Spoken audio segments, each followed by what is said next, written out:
Кыргыздын тарыхы аябай бай тарыхта.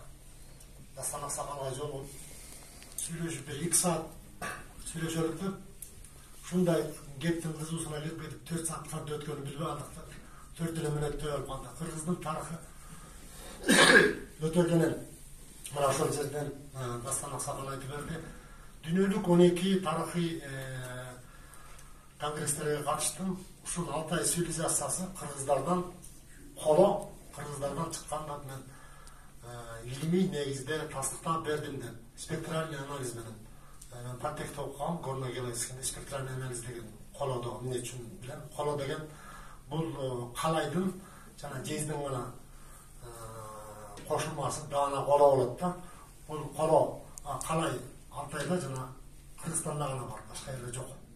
Европалыктар колонун жасаса, жез жана коргошун болуп калган алардын колосу биздикиндей болгон эмес. Ошол жерден Дастан Аксакал көп нерселерди айтып берди. Кечиресиздер, чоң рахмат.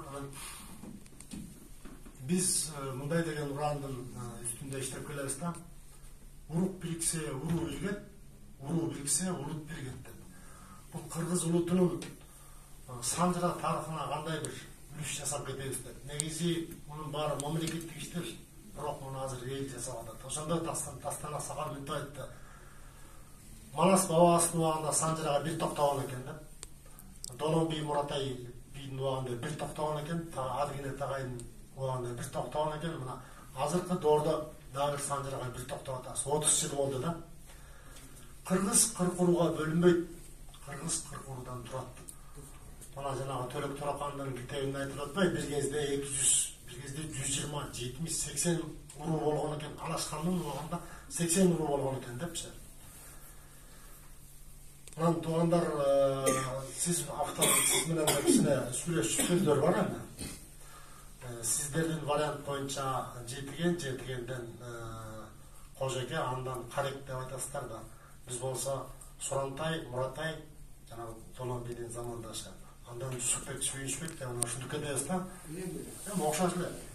Баары бир кыргыз эли, баары бир атаданбыз, тууганбыз. Мамлекет мен үчүн эмне кылды дебей, ошо мамлекет үчүн биз эмне кылып кетелик? Жок дегенде кийинки мураска, кийинки муунга бир тарых санжыраны тактап, туурага жакыныраак кылып, санжыраны 100%га туура деш кыйын өтө. Ал убакта метирке болгон эмес, паспорт болбосо, атына учкашып жүрбөсөк, укканыбызды жазабыз. Анын үстүнө тарыхый булактар санжыра жөнүндө бизде аз гана да, 200 жылдык убакыттын ичинде андан мурункалары жок. Андан мурунканын баары ооздон оозго өтүп, ооз эки болуп келген да. Кыргыз элибиз бирдиктүү болсун, ушундай түйүлүп, бир жакадан баш, бир жерден кол чыгарып, биримдиктүү бололу. Бизге кыргыз эл биригип кетпесин деген тышкы душмандар көп. Себеп дегенде биздин тарыхыбыз өтө бай. Совет доорунда кортуп келген, айтышка дике каменный кыргызы деп силердин тарыхыңар 1917-жылдан баштап кетти. Мына Бакабут деген жазуунун 7000 жылдык жазуу.